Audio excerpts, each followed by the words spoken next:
right, everyone. I just got the high sign to go ahead and start.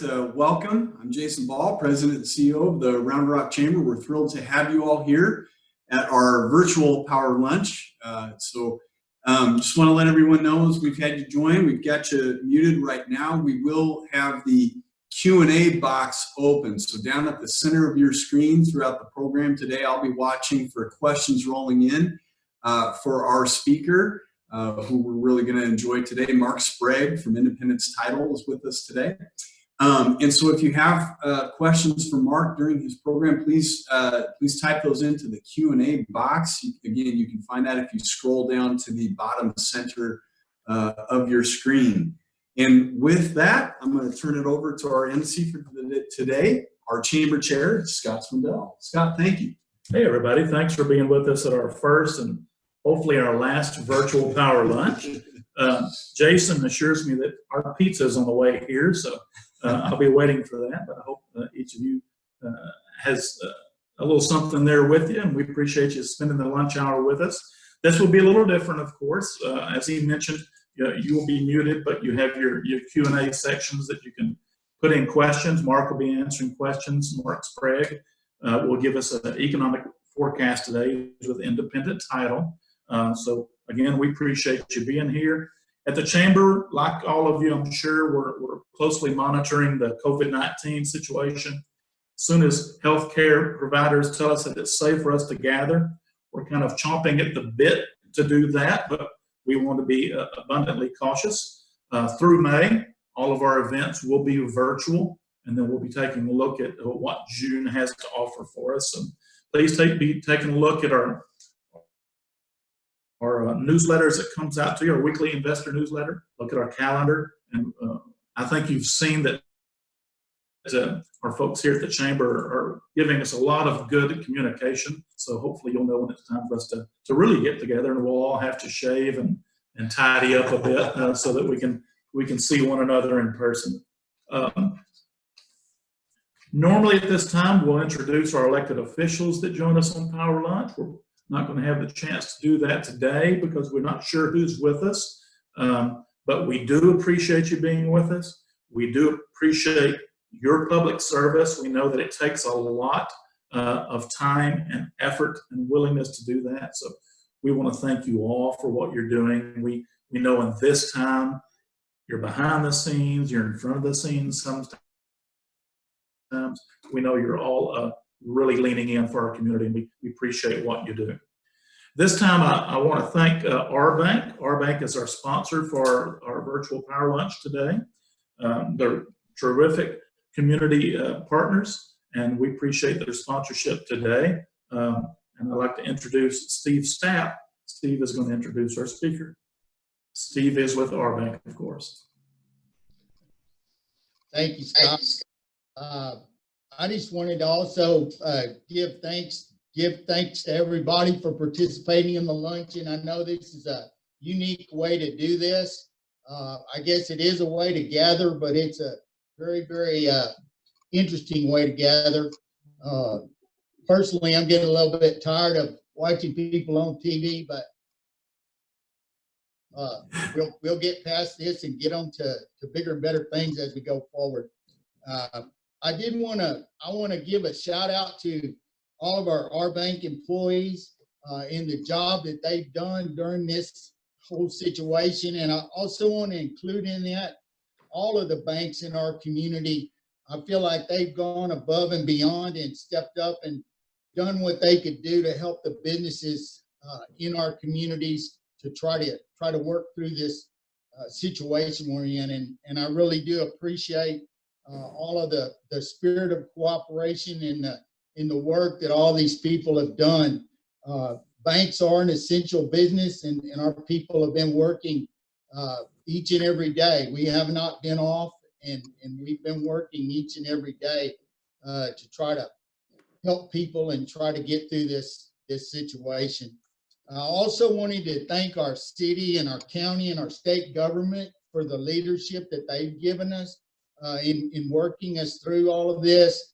I feel like all of the groups that I just mentioned have done a really, really good job on every level to give us the leadership and the guidance that we need to navigate through a very, very difficult time. One other comment I'd like to make before I introduce Mark is I would request and make this request to all of you that please continue to support your nonprofits within our communities.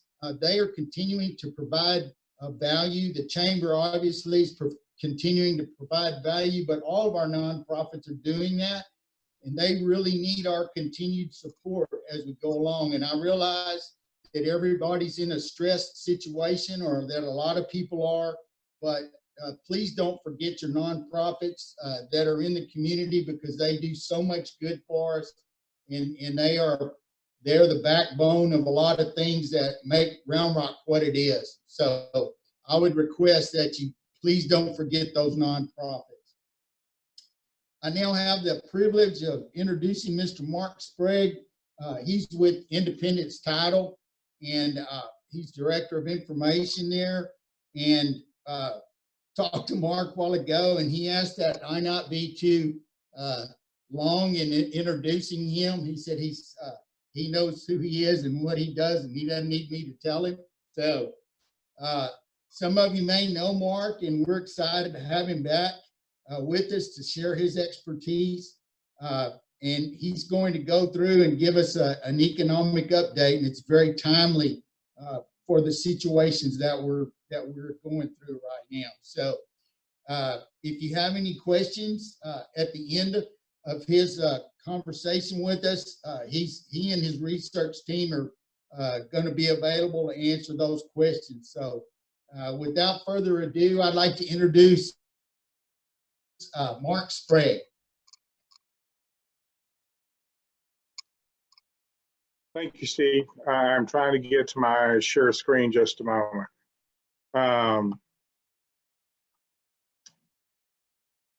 Good morning, everyone, and I appreciate you being here. I don't know if you all realize it, but your timing is phenomenal. Last time I either talked to Winston County or Round Rock, I think Apple was announced. Now we have the Tesla announcement, so you got impeccable timing. Know that we all know that we're in different times. This is unlike any previous recession or crisis like this. And I've been calling it a suppression because we have people wanting to work and they really can't presently by law. And hopefully we'll begin to see each other into May, early June. But I'm going to give you from what I call a global look initially. And let me start by saying this. Yes, we have record unemployment, and we will probably get up to 20% unemployed before the end of May nationally. Locally, we're a little bit better, but we'll see record reemployment in July, August, September, when we begin to see companies opening their doors and us doing business. I'm not going to say like we were, because I don't think we'll be doing business like we were, but we get back to new normal. We often win this crisis with not enough real estate, shelter, office, residential, warehouse in all arenas. And so when we come out of this, we still won't have enough. It's been interesting as I watch the state and the nation, that Austin continues to be the bright spot, one of the bright spots in the nation and the world, and I don't see that changing. We've seen pendings about 18% off, but that's 30% better than other markets in the state, and our state tends to lead. More sales. We see no value decreases, where that's not true on either coast. We've both seen New York, San Francisco, Seattle lose some value, and that's probably way more than you want to know. It's been interesting. I've had a couple of media people and brokers say, well, do you think people want bigger houses? Coming out of this, I said they may want bigger houses. They may want a 10,000 square foot house, even though there's only 2 people in the household. But the costs are going to be the same. I said, yeah, materials have plateaued and labor is the same, but we'll continue to see the same type of houses we're seeing. Now, the interesting thing is I think we're going to see more studies or Zoom rooms or places set off residentially, whether that's for a single family home or whether that's in an apartment. So it is going to change that way. We're going to see amenities change in commercial buildings. And speaking of commercial, March, April, we saw collection slow down a little bit, but May's been phenomenal, guys. In talking to commercial, we've seen about 96 or 98% collections across the board, whether that's multifamily or apartments, whether that's your warehouses, whether that's your offices. Now, a lot of people discover remote work, and it's been around for 35, 40 years. So when people go, what corporations are going to need as much office space, most of the, including myself, most analysts just don't believe that. We feel that the inability to sometimes work out, unfortunately, I don't have kids at home, but having your kids or a parent at home, multiple dogs, barking, et cetera, it's hard to work. And one of the things that happened, it used to be for 1,000 square feet, you basically divided it by 4, 250 square feet per employee. Last 5 years, we've seen that compressed to 10 people per 1,000.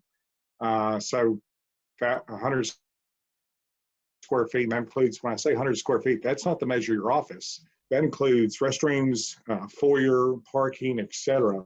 And that was caused by the tightness, the desire to get more capacity. Well, with the new health standards, I think that kind of goes away. Going into this, looking historically, we felt 1 out of 5 businesses would go away. And this is 8 weeks ago when I'm visiting with the guys on Wall Street.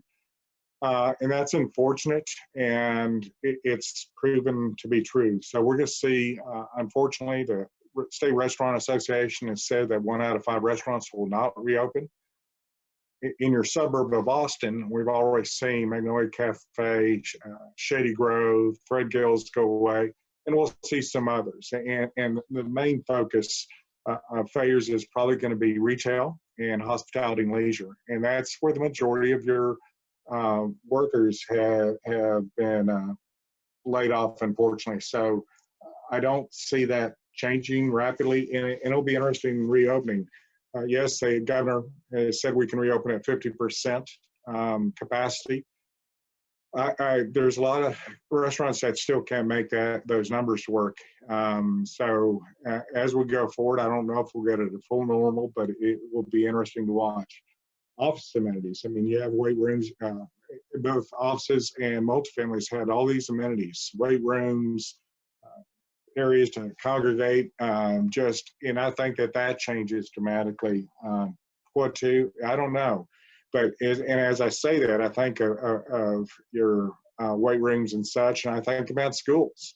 I mean, I don't know where schools will come out of this, but do we go to shifts? Do you automatically fumigate the playground equipment? Do you do away with my favorite period of the day, recess? There's multiple things that need to be looked at.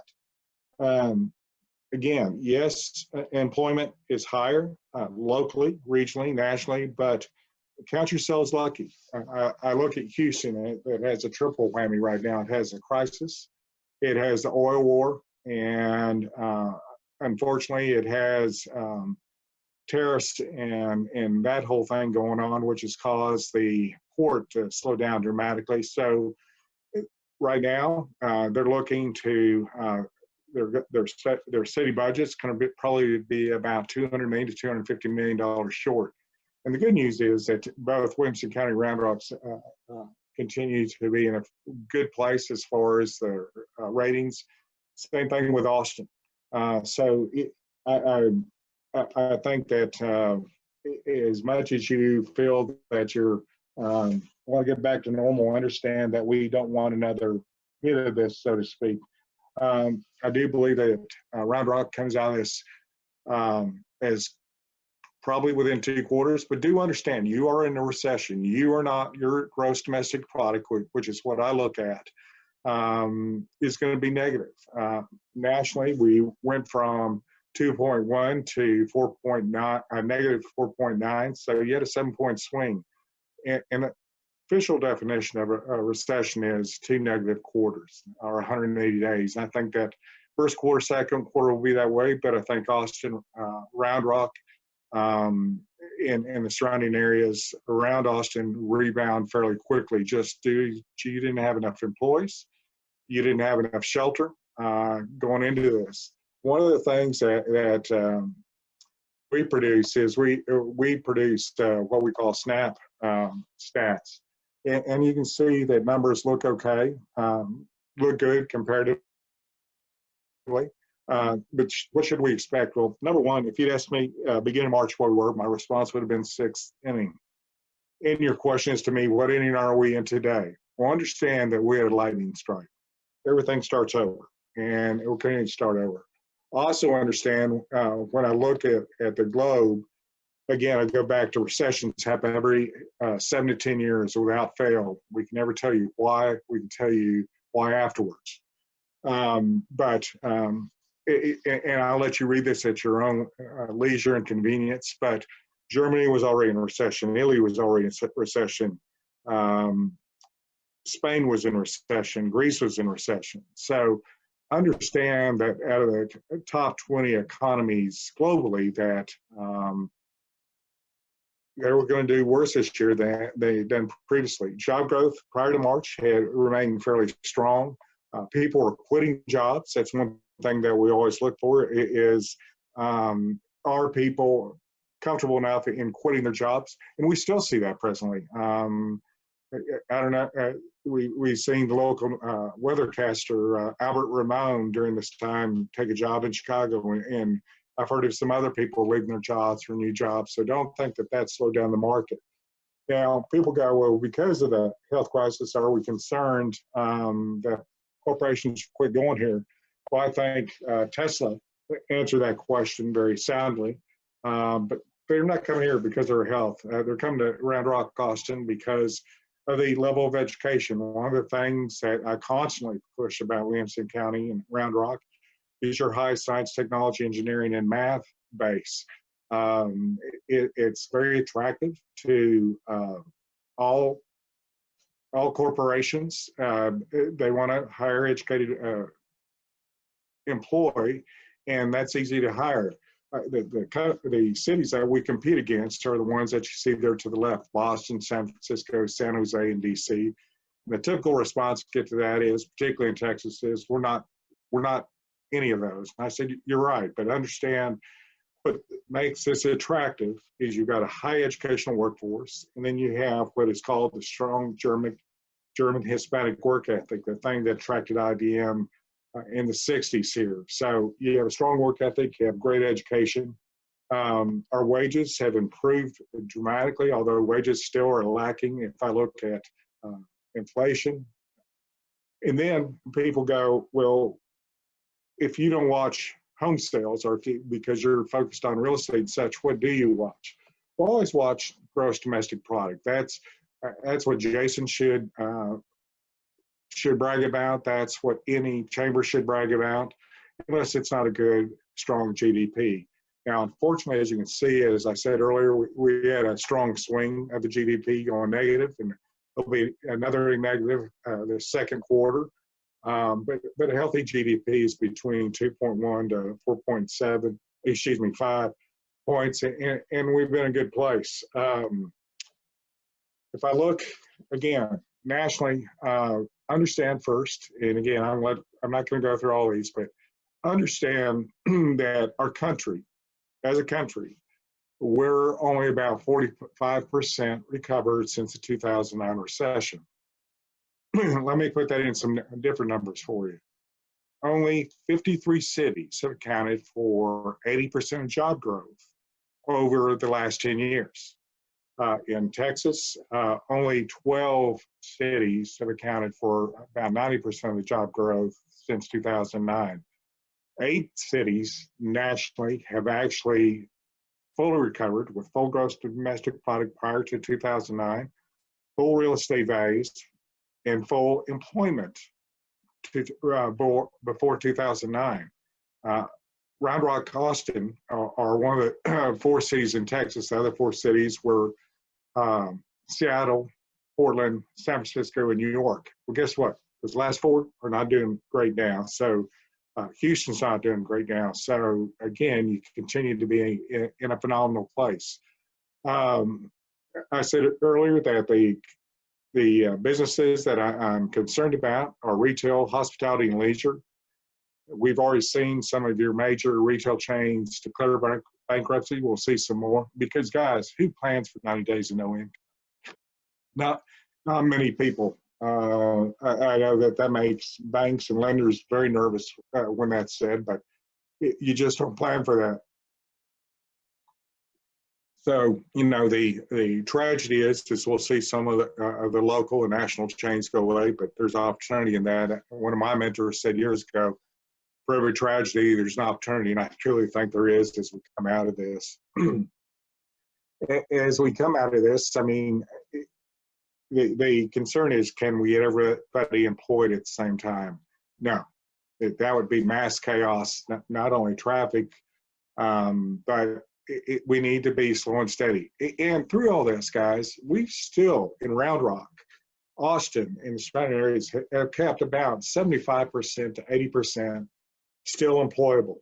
Now, they may be working for a less salary, or they may be working a different job, but we're doing so much better than the rest of the country, and we'll continue to do better. And a great example of that is when I look at the effect on labor nationally. Nevada has 19% unemployment. Kentucky, I think, in the 17, 18% range. Pennsylvania is high. Louisiana, it's a neighboring state, is high unemployment. Yes, we have close to 2 million people unemployed in the state of Texas, but comparatively, we're in such a phenomenal place. So let's look at our employment. If I look at I mean, we're doing phenomenal. Under 5% is fully employed. 5% of the population, for analysts, cannot be employed due to handicap, education, or age. And that's good news about Round Rock. As I said before, you have tremendous education, but you can see the effect that unemployment's had. And that's not just a crisis. Part of that is West Texas Intermediate. This is from a week ago. I think it got up to 32.99. But here's your problem with West Texas Intermediate. You're using oil barrels. You're not using about 30 billion barrels a day. And there's no place to store it. In the United States, there's no place across the seas to store it anymore. And so we've got an oil glut. I mean, sincerely, think about it, guys. When's the last time you filled up your gas? I think during this 7-8 weeks, I probably filled up my gas tank once or twice. And of all the cars we have at our house, I think my truck is used the most by my wife. And I mean, they all have cars. We have 5 cars for 3 of us living here, but there's just not been the need for gas. So we've got to get that back, and that goes back to getting our production back up. Now, many people have echoed the political statement that we need to get more production back on these shores. No disagreement there, but understand that manufacturing jobs that come back here will not be employing humans as much. You will probably see many more artificial intelligence, robots and such. So I don't anticipate a lot of manufacturing jobs come here. That's why when you hear something like Tesla or some of the other manufacturers that still require workers working side by side, that's kind of exciting. By the way, the big thing with Tesla is he wants to be, and you can't see my face closely, but fortunately, but I've got my sarcastic smile. He wants to be open by the end of the year, whether it's Tulsa or the Round Rock, Austin area. And I wish him the best. That's going to be a hard road to hoe, so to speak. We were improving through March. This energy crisis is taking down as I said earlier, the city of Houston, West Texas. We'll see incomes change dramatically. historically, we've never seen real estate values in Texas decrease except for the 80s. And it was harsh. We saw real estate go to 10 cents on the dollar. Only about 20% of Houston single family was current on their home payments at that time. And that's been the good news. And for those realtors, brokers, bankers in the room, foreclosures for a bank or equity, no, it's an expensive process, and it's a lengthy process, minimum of 6 months, unless they already had problems before this, anywhere from 12 to 25 points costs. I don't see a lot of foreclosures in this marketplace. We're just too strong a market. People that are having those financial problems are able to turn around and sell it.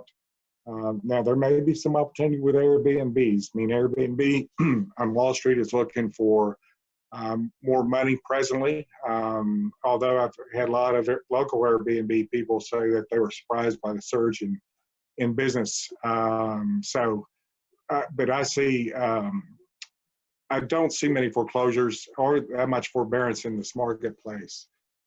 And people always goes, well, if you're not watching home sales, what are you watching? And it's just very easy to me. I watch job growth. You have job growth, and for every job,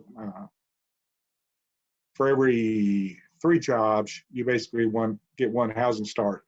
For every 1 job, 2.6 people typically move to Round Rock. And I would guess it's higher than that because you're so family oriented. I would guess it's probably in the mid 3s. You have a lot of families moving there because quality school district, your values, not just family values, but your costs are so dramatically less than other markets where people are coming from. And one of the neat things, and we economists, analysts have so many formulas just, to check that we're making the right decisions.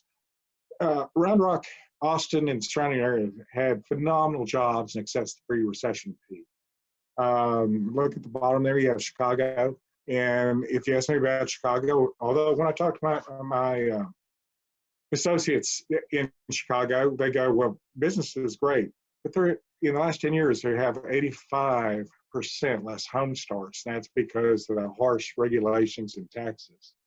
Now, prior to March, we were seeing year-over-year sales slow down on either coast. I'm colorblind, but the dark colors, the reds, I think they are what you don't want to see. So we were already seeing, because of the previous taxes, sales slow on the West Coast in the major metros, Seattle, Portland, San Francisco, LA, and we were seeing the same thing on the East Coast. Now, what that means is you're seeing migration, and this was for 2019. One of the problems with looking at these numbers, always whether it's GDP or migration, they're about a year behind, but it'll get even worse when we get today's numbers. But you see that California was losing a lot of people. Illinois, and people go, Illinois, and I said Chicago. Chicago's losing tremendous, and then New York. One of the interesting things that we've seen in New York City was reported in the New York Times 3 or 4 weeks ago on a Sunday. Storage and moving are near 99% full because so many people are already packing up their boxes looking to move. When I talk to the luxury realtors in this marketplace, they're getting multiple calls from either coast. So instead of griping about the Californians move here, you may be griping about the New York or the Chicagoans moving here and what's going to happen is the people that can afford to move will move because they are not controlling their environments in those dense environments. When you got 30 to 60,000 people per acre, which is Manhattan, a lot of New York, some of Chicago, when you're not able to control your environment, you're going to see people not be interested in staying there. And I can give you a personal example. I was asked to speak to an international convention in New York at the end of September. First, I don't think I'm comfortable about traveling till maybe late August, early September. But when I was asked about New York, I hesitated, and the person asking me, who knows me, started laughing. She said, look, I live in New Jersey, and I'm uncomfortable going to New York. I mean, and think about where your economy's headed. You've got your big water park getting ready to move up, and I think they open up okay, but there's going to be that concern of who was here before and how did you clean this room, and are you going to hermetically seal it every time that you clean it? And so it's going to take us a while to get comfortable going back to this marketplace. Again, one of the continued great things about Round Rock and Austin is we continue to see a low unemployment rate going into this. And we're still doing better than the rest of the nation. And our wages have kept in line with that. This shows you how we compare to the other metros. Again, we tend to be light years ahead of them. Now, but I am going to show you something. This shows you, this is from the Austin Chamber. This shows you year-to-year job growth. And leisure and hospitality were already kind of hurting a little bit there. But as a general rule, it was positive across all job markets. And as an analyst, we really don't want to see that. We want to see some loss of jobs in different areas, just so we know that there's some movement. Now, if I look month from February to March, I've not looked at the March to April numbers yet. You can see the impact that this had on our economy and jobs. Yeah, now, I don't know, I haven't seen specifics for the Round Rock and Williamson County area, but I would say that you probably came out a little bit better than this Austin in general. And that's because a lot of the jobs that you have there are either in technology or in jobs, realtors, banking, where people are able to continue to move forward and work. I look at health of markets multiple ways. I look at permits versus housing. It's been interesting to watch the Austin MSA and the MLS because historically we've had a fairly tight resale market, and it continues to be that way. And what I mean by that is 6 months is equilibrium, and we've been around 1.5 months, 2 months. But historically, as a former regional production builder vice president, I was head of land. And so I had to watch that we didn't get ahead in our purchases of land too much. We didn't want to have too much debt out there. Well, it's been interesting because one of the things I'd always watch is resales versus new. And new historically in the Round Rock Austin area has been a healthy market. It's typically 25 to 30% new, and then the rest is resale.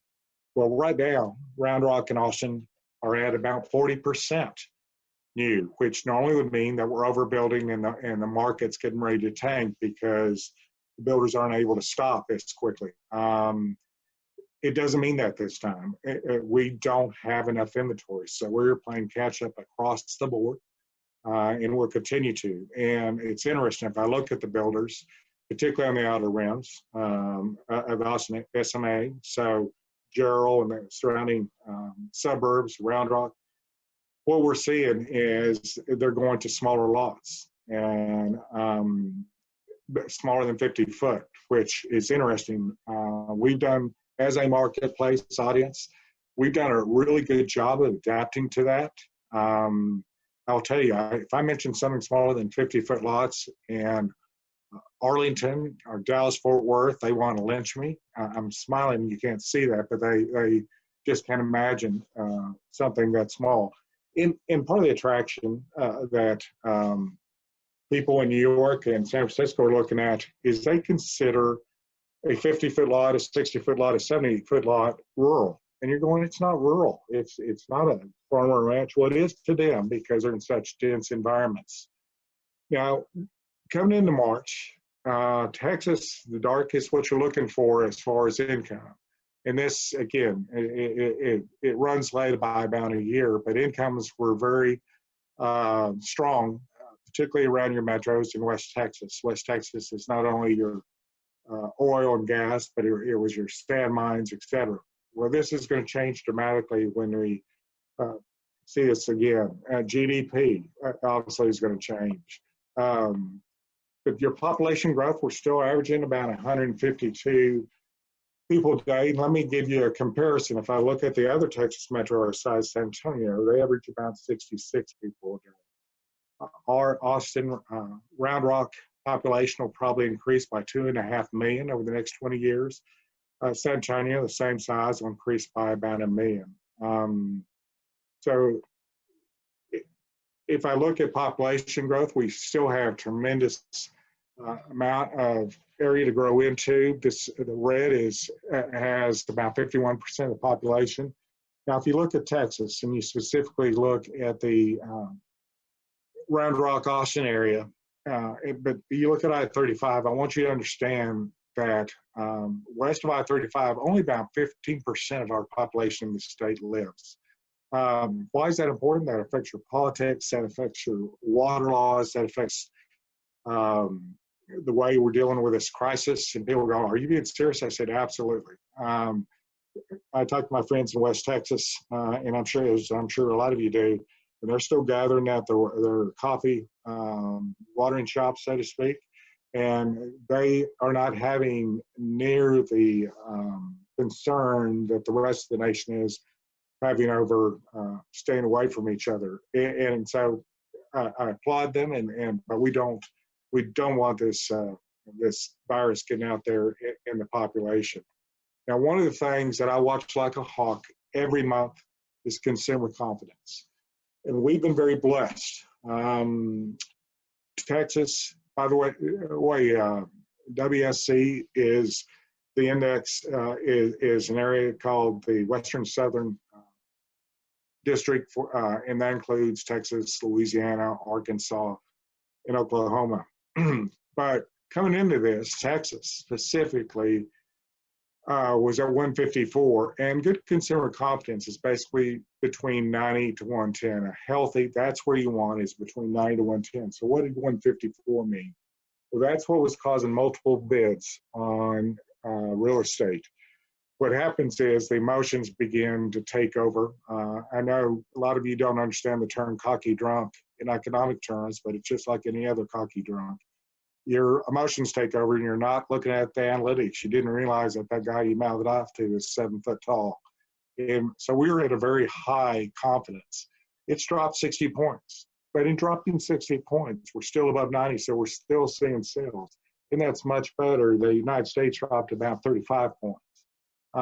So we even in this shaking of our confidence, we continue to be in a very healthy place.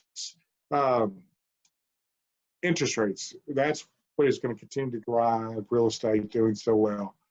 I don't see rates, talking to the Federal Reserve, talking to the much more knowledgeable people than I am on Wall Street, we don't see rates increasing for 2 to 3 years. I will tell you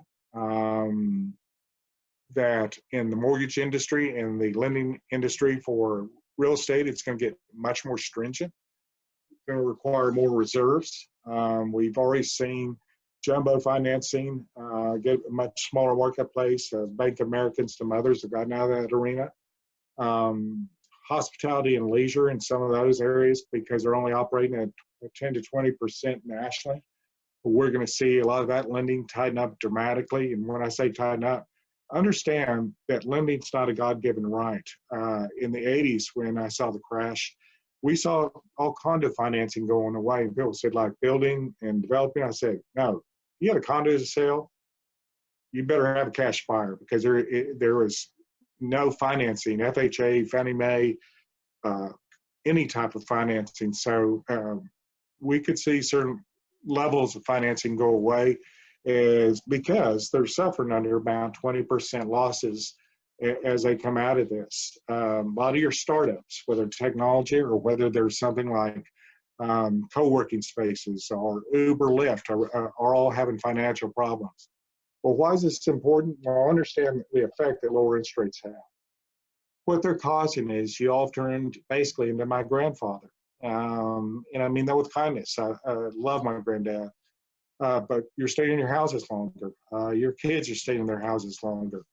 When I first got into studying this business years ago, 3 to 7 years, So 5 years was the average that people stayed in houses. They're now staying in their houses 13 to 15 years. If I ask my kids, if as they look at for a new house, what they're going to do with their old house, are they going to sell it? They go, no, I can't find 3.5% interest rate again. And my response is, yeah, you're right.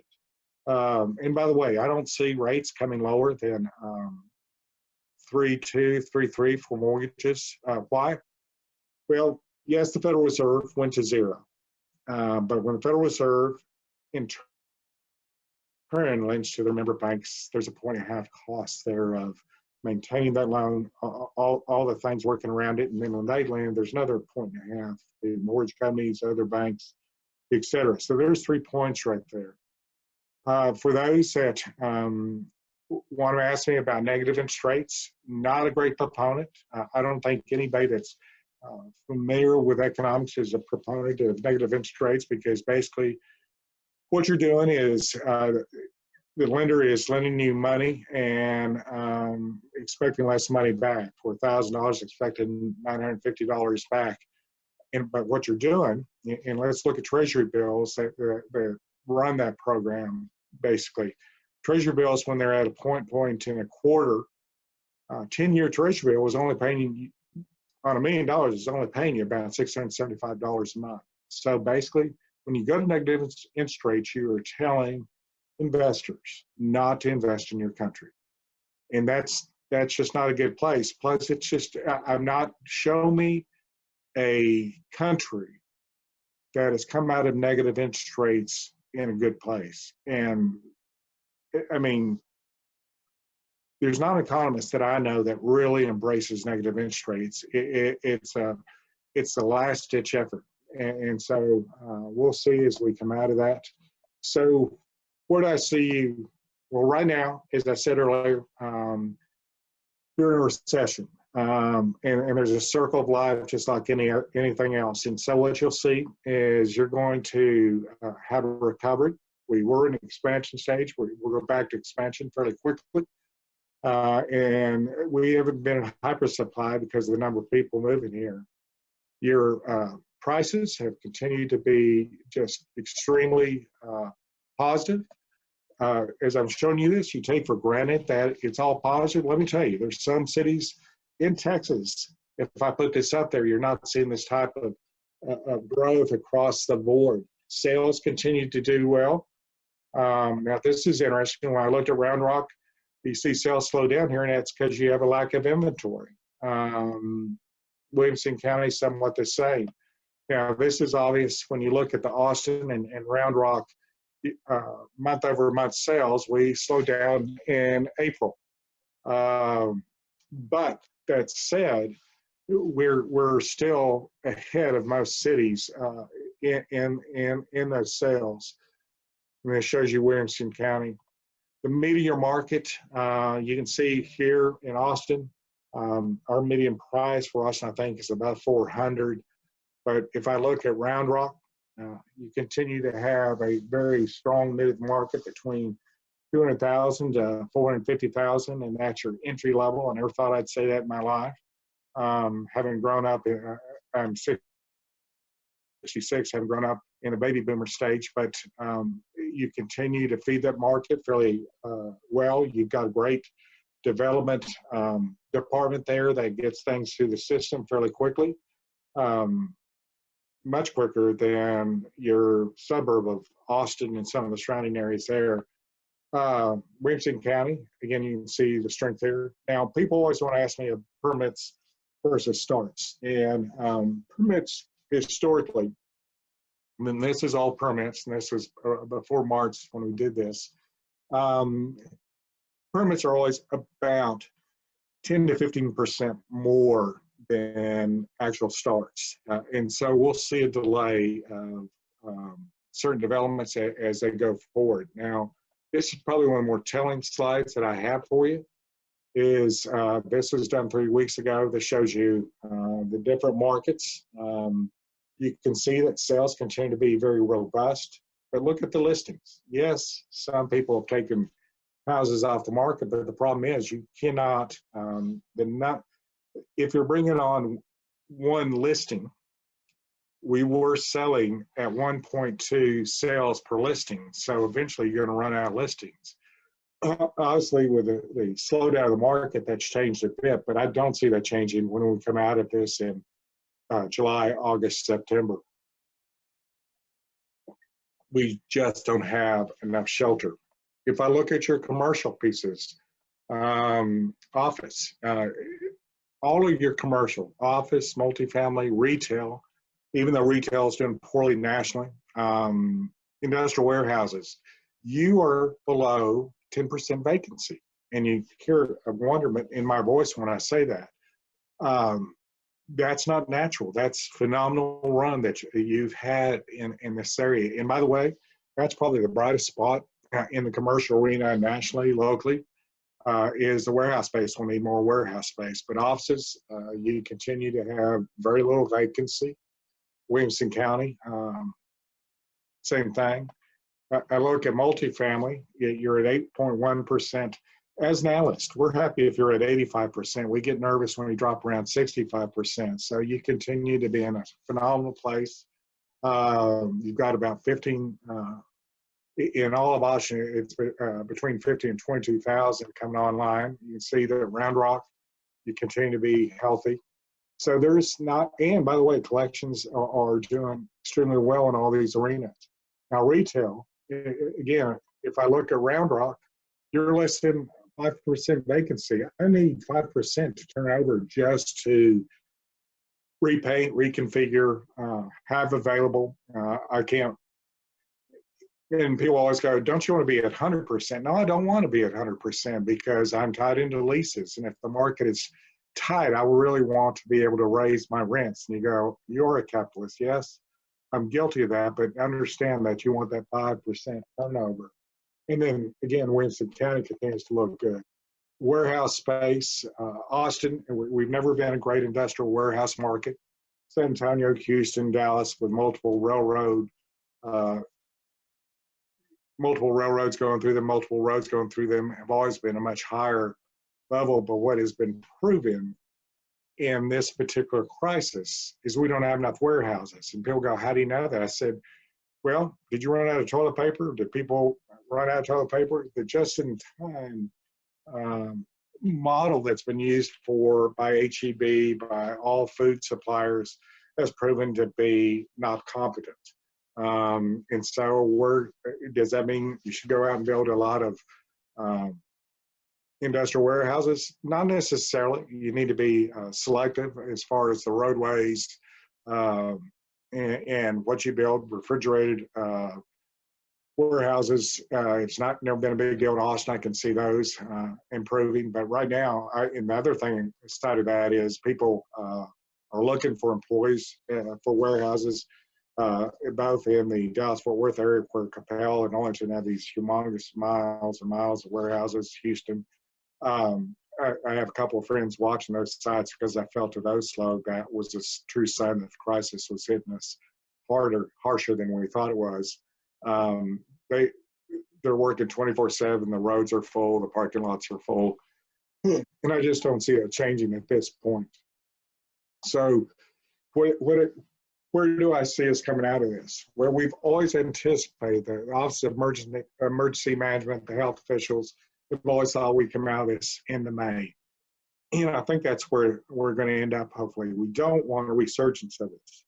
And people go, of course not. I said, no, we absolutely economically cannot have a resurgence of this because we have a record number of people out of jobs that want to work. So not only a record number, but a lot of these people want to work. But the other side of that is, coming out of this is we need to make up. And that said, if we come out of this mid-June, I think that Round Rock, particularly real estate, I think you'll be surprised at the banks. I hope your chairmans aren't listening, but I think your banks will be surprised you may have a record year.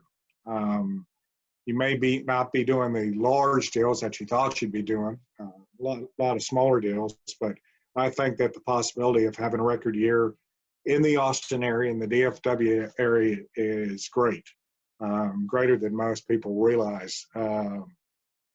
it's because we just didn't have enough inventory going into this. So what do I expect? Well, again, the nation's going to take a while to come out of this, as Texas will because of oil. I think that the recession sticks nationally probably 3 to 5 years, hopefully not 5 years, but I'm a bit more pessimistic. But locally, I think that Round Rock comes out of this within 2 to 3 quarters at the most. Same thing with Austin. Same thing with DFW.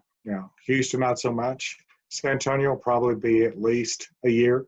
But again, most of our Texas cities are in a good place. I expect you to have employment growth of 1 to 2%. Obviously, if Tesla announces someplace in the Round Rock, Williamson County area, you have, again, tremendous attraction because of your cost of real estate, your family values, your just in general, it's what America wants is that small town feel. So I think that you're in a phenomenal place as we come out of this. You're much more affordable. I'm probably the only analyst locally, regionally, nationally that look at the number of units that are being built. And I've done this because as a former production builder, I never want to get too far ahead in buying of land for a company to absorb, but we just don't have enough inventory. We don't. In 90 days, guys, it's been interesting. We brought more houses online and more apartments to the tune of probably about 15, 16,000. Yet we have less units available than we had 90 days ago.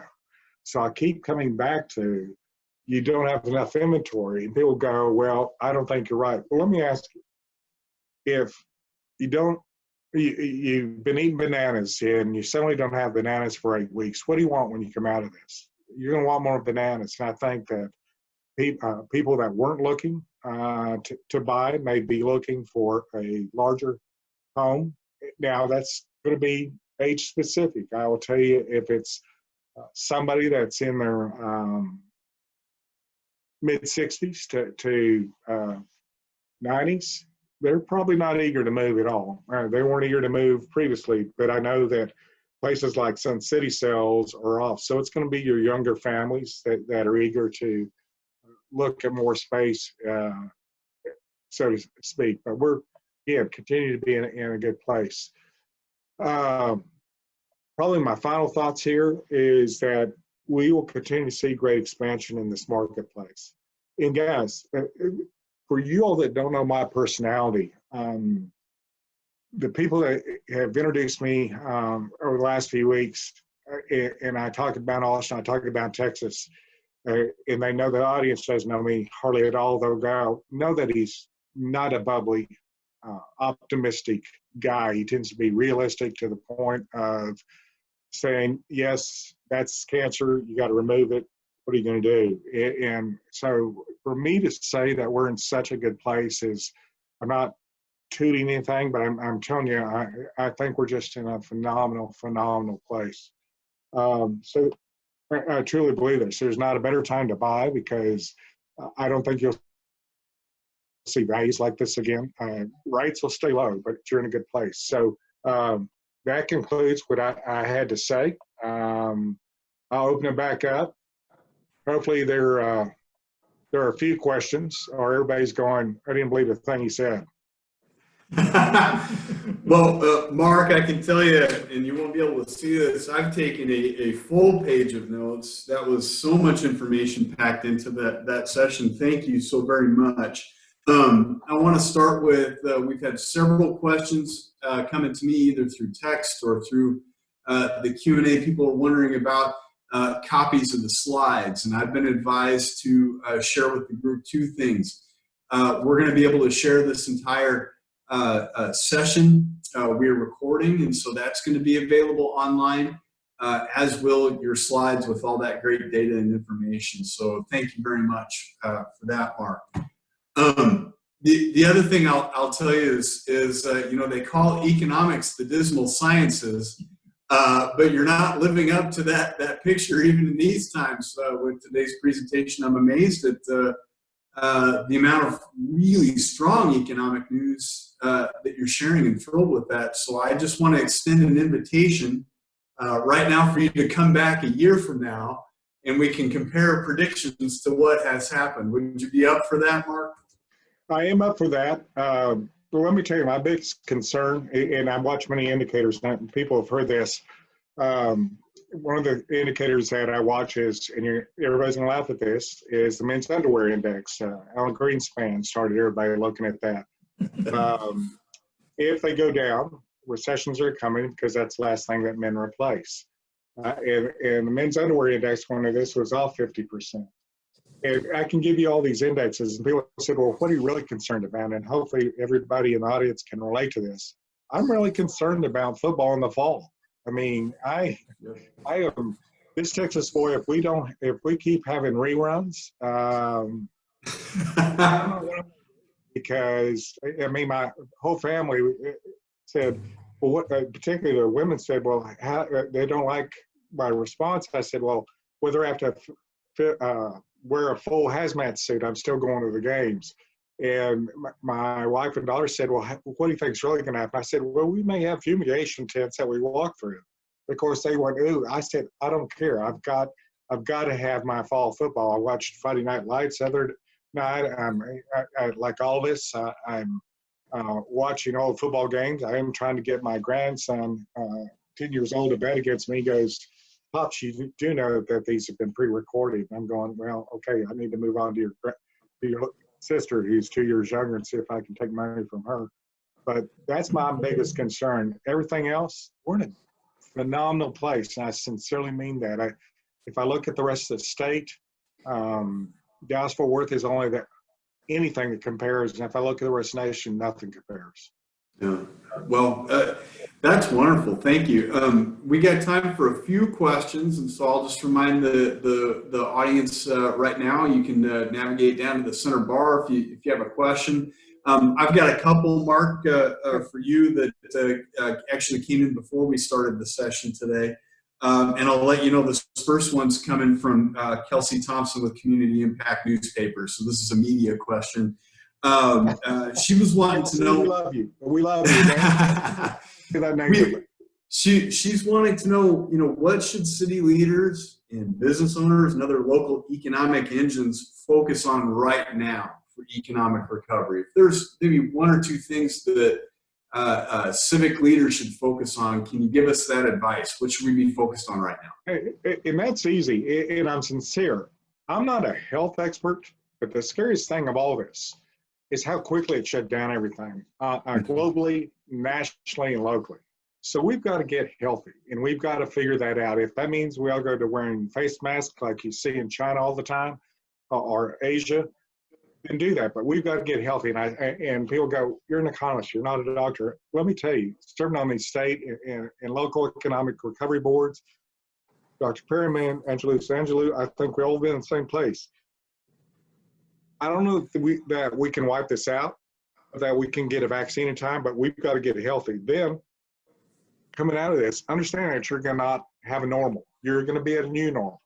So take care of those areas, that population that presents itself. And then everybody, I'm a capitalist, so my big deal going on these economic advisory boards is we need to help the businesses. We need to help the businesses. The problem is we've never seen unemployment this high. So we've got to figure out how to help those people get from place to place. And people said, well, the landlords can just delay payments. No, they can't, because they have payments to their banks. The banks don't want to hear that, and they shouldn't have to hear that. And the banks, I will tell you, I think have done the whole lending institutions have done a bang up job of trying to keep that. So I would focus on health first for good economics. Then I would focus on education. I don't think we wait till August, September to figure out what's going on. And I sincerely mean that, because I think that one of the great things about so much of the school districts around Austin, including Round Rock School District, is you've got a high quality education. And to dilute that by health problems And people going, okay, you're painting a negative picture. No, I think we need to focus on education. That's always been a strength of y'all up there. And we've seen that in Westlake, Lake Travis. You've got to continue to focus on that and figure out, because you're going to have tremendous population growth. And if I find out my grandson is in a room with 35, 40 other students, which we don't want, that's an issue. And that people say, well, how does that hurt you economically? Because people quit moving there. So not an economic answer to your question, but truly an economic answer in the long term. Probably more than anybody wanted to know. Oh, those are great. Thank you. I want to jump to the national picture. Debbie Bauer-Camper had this question. This is actually one of the questions I also was excited to hear from you on. And I've been getting tweet notices as we're speaking right now. We've got some combination of Fed Chair Jerome Powell and Treasury Secretary Mnuchin offering testimony before the Senate hearings today about the COVID relief spending. And as you're well aware, we've got a proposal from the House that the Senate is not crazy about, that's proposed an additional $3 trillion on top of something like $2 to $3 trillion of spending that the federal support structure has already kicked into the economy here. And so Debbie's question and my question for you is, what's your response to the United States racking up all this additional debt so quickly? How much does that additional debt load concern you? What advice would you have for policymakers on the national level? Well, let's start with looking at the economics. We were doing about $21.4 trillion worth of GDP a year. So when we got into this and passed a $2 trillion bill to help everybody, to my management, to other analysts, I said, we're putting a Band-Aid on a major trauma, because what we basically needed was at least $4 trillion. And here's the issue. People in my audience are probably lobbyists, and I apologize this. The lobbying for this money, both at a local, regional level, I want to go away, but I'm not king, and that's not going to happen. But we needed more than $2 trillion.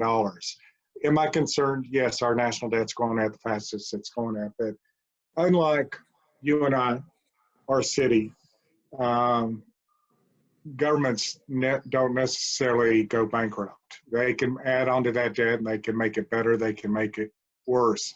So if you want your national debt to go longer, then this is going to be, the phones will light up. You need to raise your taxes, and you need to spend better. And I sincerely mean that. I mean, people go, are you kidding me? And I'm going, I'm not.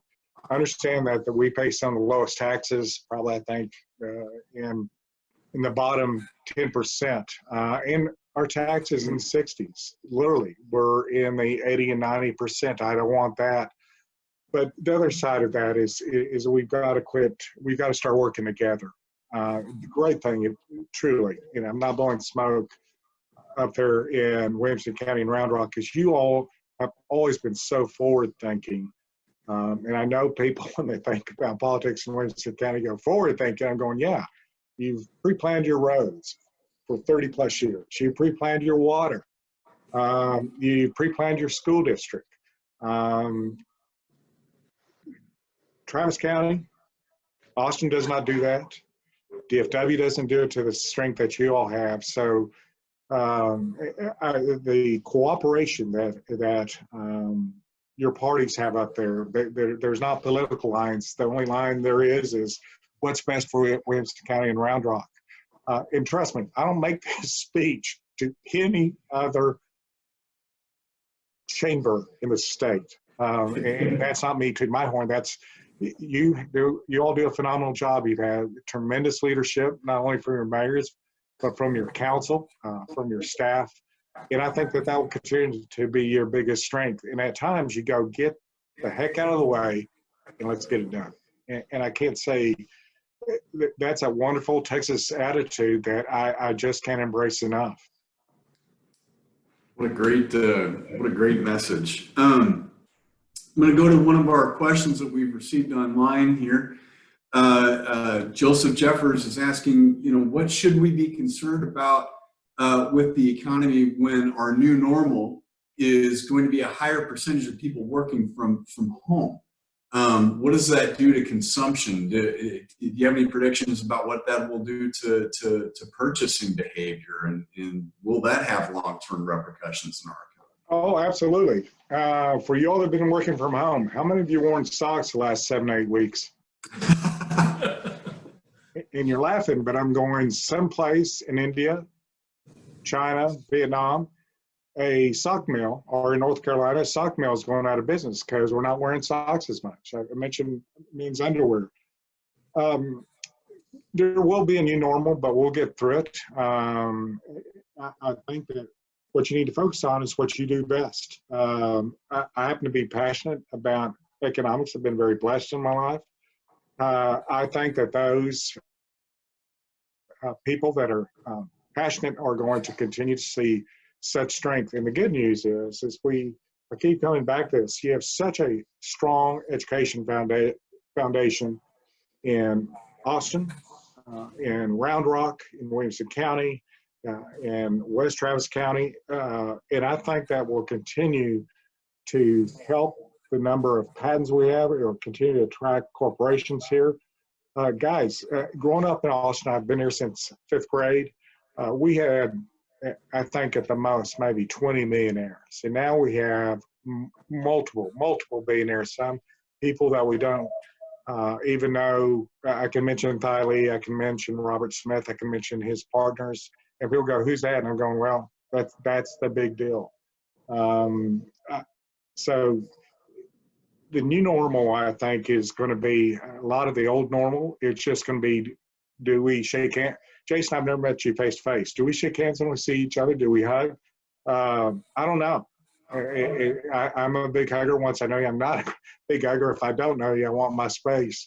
But these are all new normals. When we go to eat at your favorite restaurants, is it crowded? Do you have to call in to get a waiting spot? I live in Central Austin. I mean, my biggest concern is how bad the wait will be at Matt's El Rancho. And people go, you're being serious. I'm going, absolutely. So the new norm, I think, is going to be a lot of the old norm. We got to figure out how to complete houses quicker. We've got to figure out how to attract more corporations. So everybody, and I'm using that a lot, I still think that you got to focus on what you do best. And if you're a great football coach, then continue to coach that. If you're a great teacher, then be a teacher. Now, this is also life-changing. The previous crisis that I've been through that we saw businesses fail was '87. And that scarred me. Not only did I lose a great deal of money and eventually declare bankruptcy, as so many people did, is from that point forward, I've always wanted to have a large buffer of 6 months to a year salary. I think that affects particularly those kids that are under 45.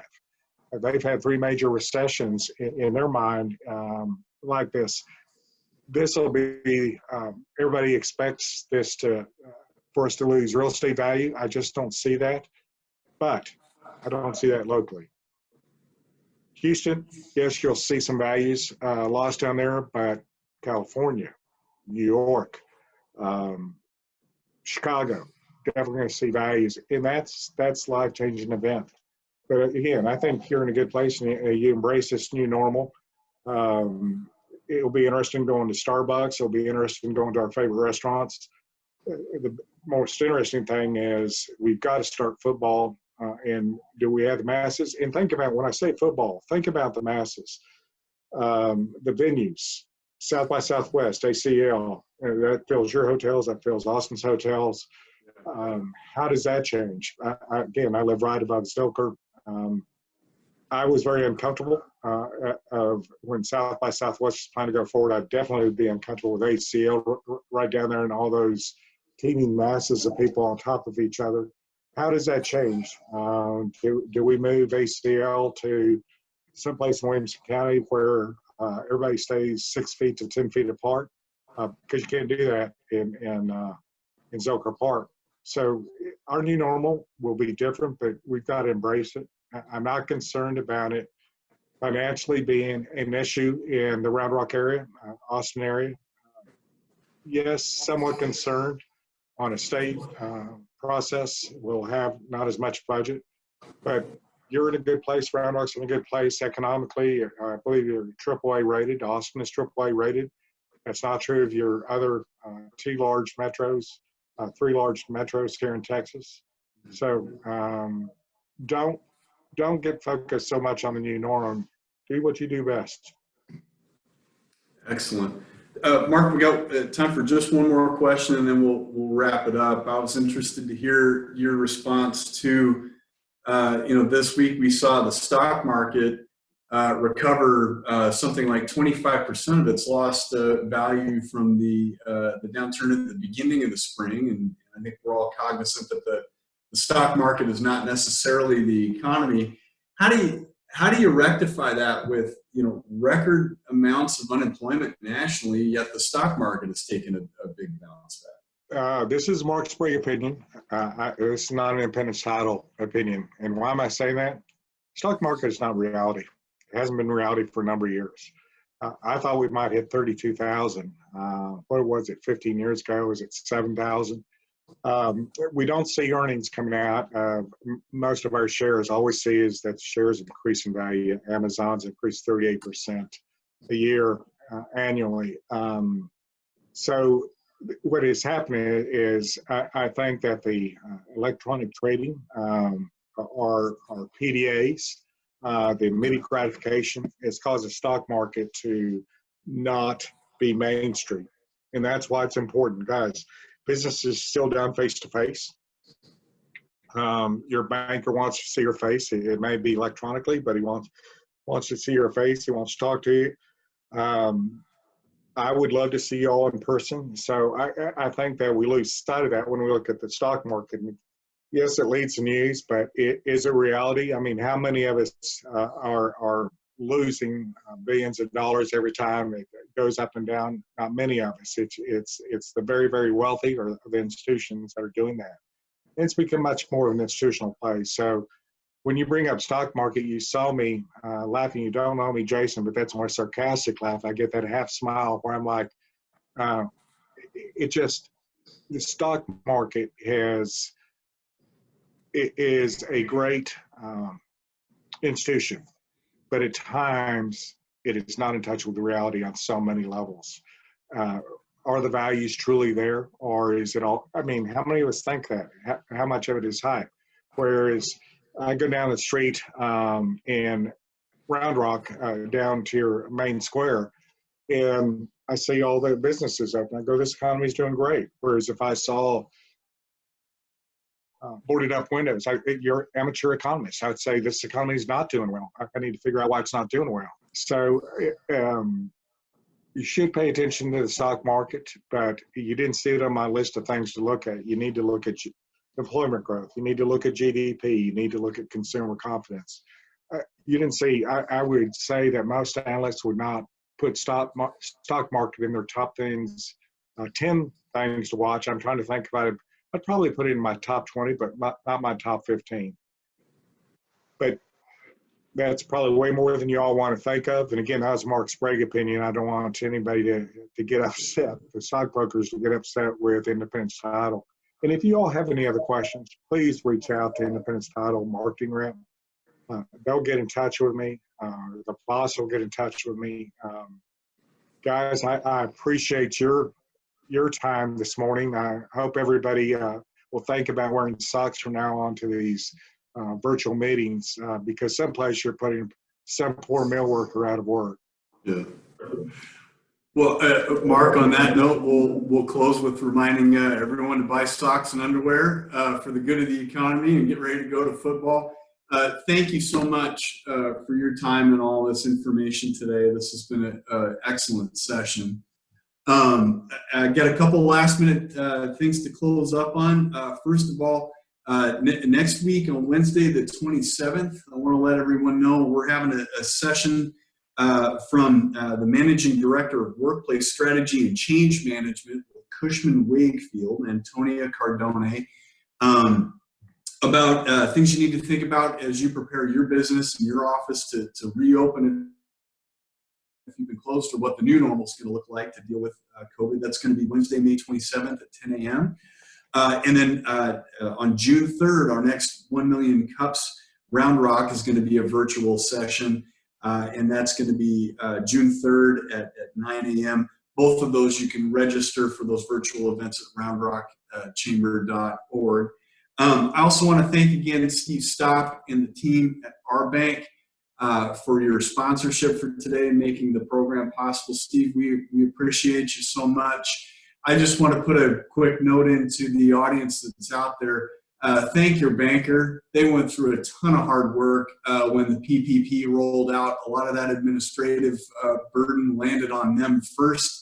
I know you all put in a ton of late nights and hard work trying to get that economic injection into the economy. So Steve, thank you and the team at our bank for all you do in our community. We appreciate it.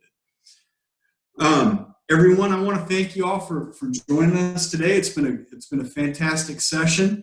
Again, all our events will remain virtual for the remainder of May, and then we will make the best decision we can for safety and appropriateness as we look forward into the late spring and summer. This concludes the program today. Thank you all so much. Thank you.